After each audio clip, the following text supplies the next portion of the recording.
The Legend of Zelda is finally living up to the promise of its name, and this is a much bigger deal than you might realize. The recent Nintendo Direct revealed the next game in the series, The Legend of Zelda Echoes of Wisdom.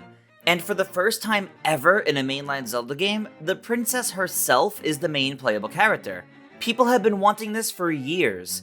Zelda as the protagonist is but one aspect of a larger whole here, one that calls back to the most successful game in the series, Breath of the Wild, and it might just revolutionize the series in the same way. In the trailer for the game, Aonuma says, "Here, we wanted to create a new gameplay style that breaks conventions seen in past Legend of Zelda games with a top-down perspective." So, breaking conventions is a key focus of this game too then. And if each player's experience is going to be different, that means there's a lot to talk about here. But first, let's go to Zelda as the main character, because that's still pretty huge. Truly, finally, this is The Legend of Zelda. Following Princess Peach Showtime, it's clear that Nintendo's trying to give a starring role to its women main characters as well. But unlike Peach Showtime, it's not saved for a spin-off. This seems to be treated like a mainline Zelda game, as Aonuma even calls it, the latest installment in the Legend of Zelda series. As mentioned in the trailer, the gameplay is designed around Zelda wielding the Triforce of Wisdom, rather than Link with the Triforce of Courage.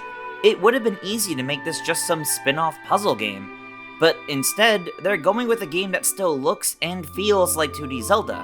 But how you navigate this world is inherently different. And that's not just because of Zelda's wisdom, but because of the ideology they took from Breath of the Wild. To get a better understanding of this ideology, let's look at the 2D prototype for Breath of the Wild, which was shown back at GDC in 2017. The goals of Breath of the Wild were to rediscover the essence and to break conventions. And the conventions of Zelda were laid out as impassable walls, predetermined sequences of events, and predetermined experiences. Basically, every puzzle had a set solution, and there was a linear path to follow through the story of the game. And in terms of breaking those conventions, they wanted to turn a passive game into an active game.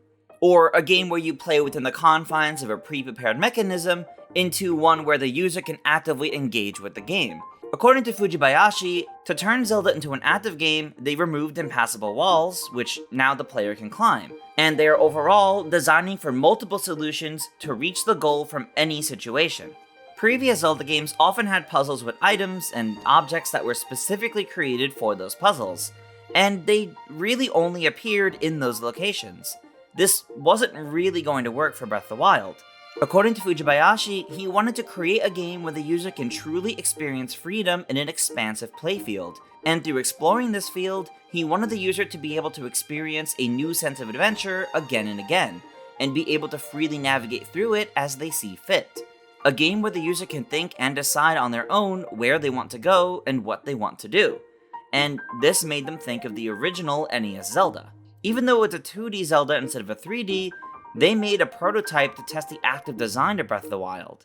And we can see them use the leaf to blow air at enemies in the trees, shooting arrows through fire to get fire arrows, putting a torch in fire, then using it against trees to burn them, burning trees to make them lose their leaves, then hitting them with the sword to get wooden logs, pushing the logs around to move them where you want or need them to go, such as to use them to cross water. There was a lot of active design here, of being able to look at any situation and say, what can I do here?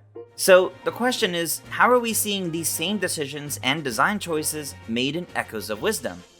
Well, of course, Aonuma already outlined that breaking conventions of a top-down Zelda is a key focus of the game. And we see that throughout this. First of all, there's a jump button, and it's not just an item. We see Zelda constantly jumping around freely. And of course, Zelda as the protagonist, with her wisdom making every situation have more options for players to consider, instead of simply swing sword or use the right item. But that brings us to the core new mechanic of this game, with the echoes, and nearly anything can become an echo. And this makes every player's solution to puzzles different. How are you going to climb up this wall? You can stack tables and jump up it, you can use water blocks and swim up it, or you can create a stairway of old beds and a trampoline to jump higher. Or how are you going to battle these enemies? You can create and throw rocks at them, or you can use echoes of other monsters to make them fight for you.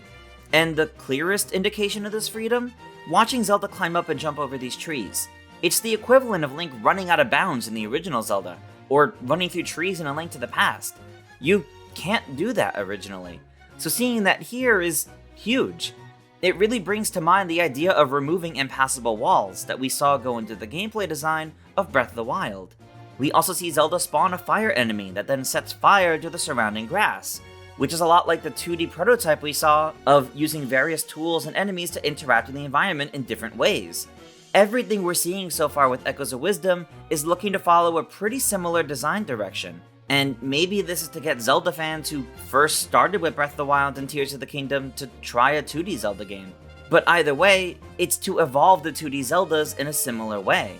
It's clear that Echoes of Wisdom is the 2D answer to Breath of the Wild, breaking conventions to push top-down Zelda in a new direction. While we've yet to see how far this will go, I'm really looking forward to this game, and seeing how well it plays within the Zelda formula. Of course, I'm also just excited to finally have a Zelda game where we play as Zelda as the main character. But what do you guys think? Let us know your thoughts in the comments, and make sure to subscribe to GameXplain for plenty more on The Legend of Zelda, and other things gaming as well, of course. Until next time, farewell.